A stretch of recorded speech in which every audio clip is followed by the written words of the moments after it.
Hello everyone, today we are going to learn basic Microsoft Excel tutorial how to edit drop-down list. So as example, I will create drop-down list. You can click on cells and then go to data, click on data validations, and then I will choose allow into a list.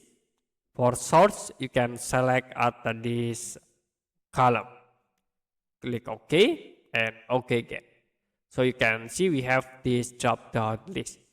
Now, if you want to edit this drop-down list, you can select and then go back into data validation.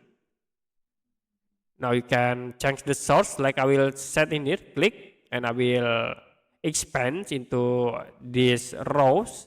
Click OK again. Click OK to apply. So will be view this 4 lists, and you can add in the 5 rows. I will set into pair, and if you click the drop-down list, it will be add another word pair.